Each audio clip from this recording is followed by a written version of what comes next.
Henry Miller once said, "One's destination is never a place but a new way of seeing things." I guess this is why I travel. I want to see things that I'd never imagined and broaden my perception of the world to find answers and meaning.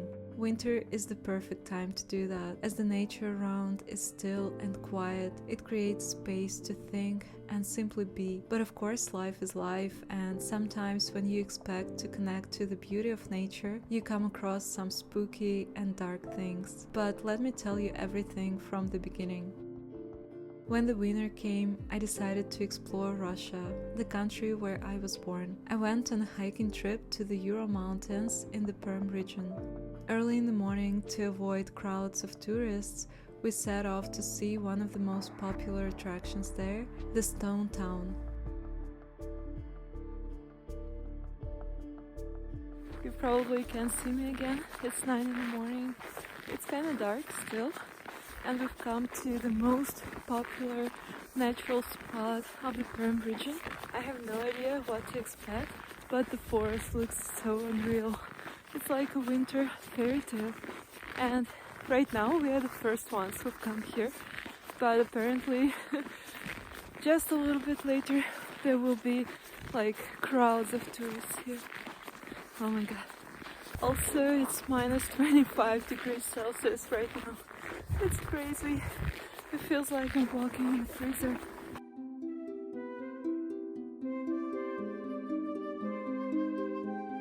To get to the Stone Town, we needed to walk through the winter taiga for about 25 minutes. Being there alone before the sunrise, surrounded by beautiful pine trees, was just surreal. Honestly, every tree looked like a frozen piece of art. It's hard to explain, but I felt like I was in some sacred place where I had to be quiet and respectful in the presence of nature. It's so beautiful, but a very hostile environment. You can stay here for a long time, but you appreciate this beauty even more.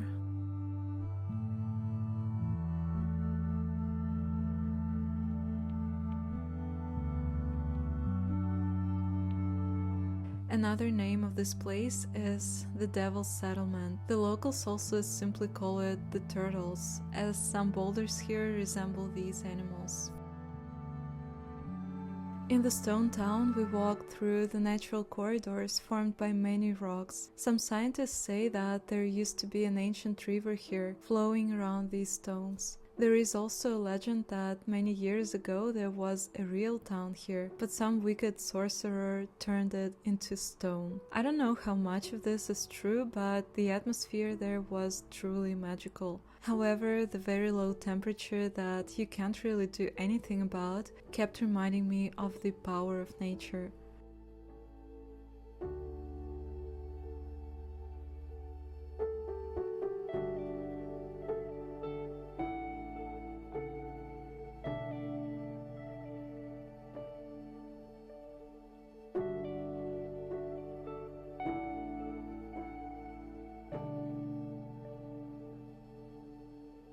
Can you see this tree right here? Looks so crazy. It's like an art object. I feel like I'm walking in a gallery.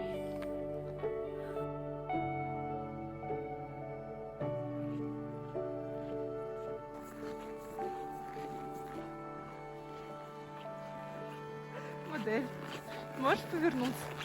Подожди.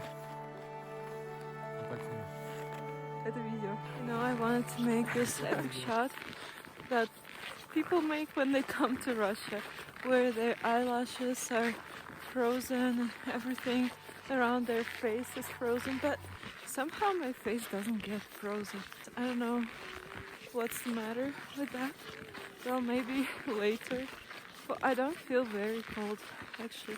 When you walk, it's okay. I feel warm. So it's not very scary to travel here. You just need to wear proper clothes, and also you need to find really nice and warm boots. That's the most important thing. We traveled to a small Ural town called Usolye. It was founded in 1606 as a salt mining settlement and grew into a major salt mining center. You know, I really like this tour around the Perm Region. I've opened up so many interesting places for myself.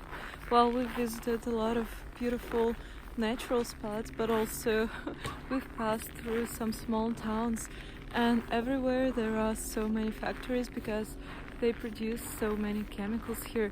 And I feel like I'm traveling around the Mendeleev stable. We were passing Berezniki, it's a small town, and you know, it's crazy, there are so many factories and the whole city is covered with smoke from the factories. They produce fertilizers in that town and some other things. I've never seen so many factories before in one place, but seems like in this region there are a lot of them. Look at this old church, and in the background all of this smoke is coming from factories. It's crazy. You know, the sky is like this right now.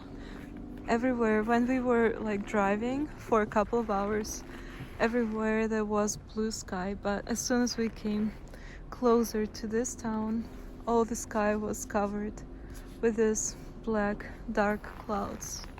Yeah, I wouldn't like to live in a town like this. It even has some special smell that is not very pleasant because of the chemicals that they produce here.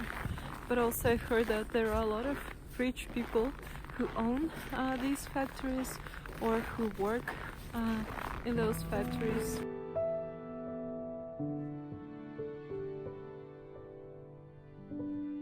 Until the end of the 18th century, the rich Russian Stroganov family lived here. They tried to make this place more cultural, I guess, and built this Stroganov chambers, the Baroque Transfiguration Church, and some other cool things. Well, now all of these buildings look like ruins, but still it's an interesting contrast between the faded luxury and the harsh industrial landscapes. We went to the Stroganov chambers and checked out the art gallery. It was pretty nice.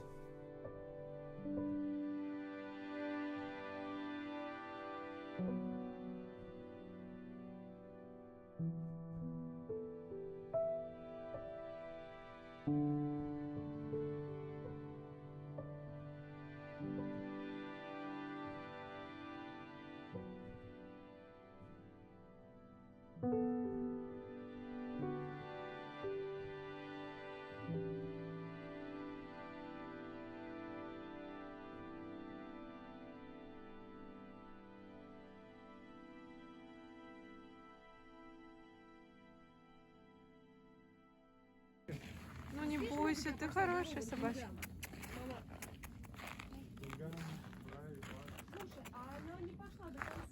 Ой.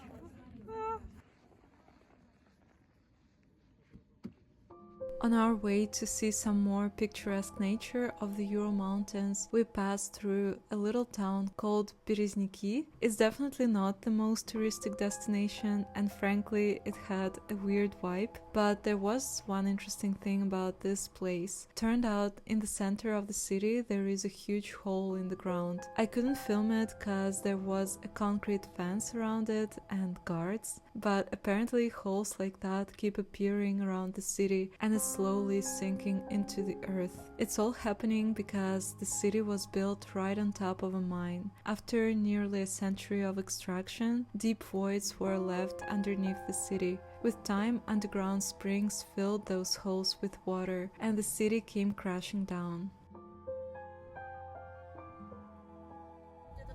Кто-то живет, смотрите. Кто-то живет, вот. Да нет, это заброшено. Ну смотрите, фишка какая. Подъезд отапливается, дом отапливается, газ есть, а частично заброшен. Это ненормально. Живут они, смотрите, тут почищено. Да, но это ненормально. Посмотрите, все окна нету. А вон там, да, выбиты. Смотрите, Здесь они какие-то- могут здесь жить, но это ненормально. In the city center, there is a huge fence that surrounds one of these holes. We were trying to see it, but there were guards, and obviously they didn't let us in. But it's kind of interesting, and there are a lot of abandoned buildings next to those holes. I think that people are just running away, or maybe they were evacuated from there. I was trying to film one building like that, but then some lady, she started screaming at me. She was in that building. I think that she was living there. I don't know if she was like mad, I mean insane, or I don't know. But she said that she would call the police if we continue filming that apartment block. But it's a really weird place with a lot of abandoned apartment blocks. It looks a little bit sad, but at the same time, kind of mysterious. It's like a ghost city, you know.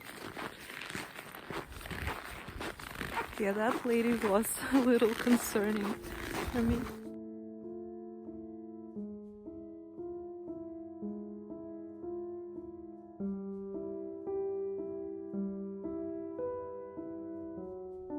Of course, we stopped by the local history museum, as there is not much else to see in this tiny Ural town. It was pretty interesting to learn about the ancient times, the local art, and the life in this region.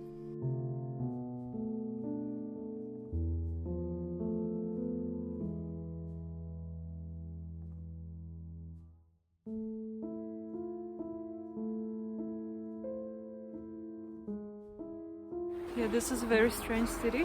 When we were leaving the museum, we were talking to the two ladies who are working there, and we asked them about these holes in the ground. And you know, at first they were really friendly, but then they told us like, oh, we don't know much about it, and they were kind of nervous. And of course they didn't want me to film a conversation with them, and then they just ended the conversation and said that, yeah, we don't know much about this. And one lady even said that, well, you know, we're not really allowed to speak about it. So it's a really strange and mysterious story. And I don't know, this city is strange in general. I don't feel very good here emotionally. I think there is something dark about this place.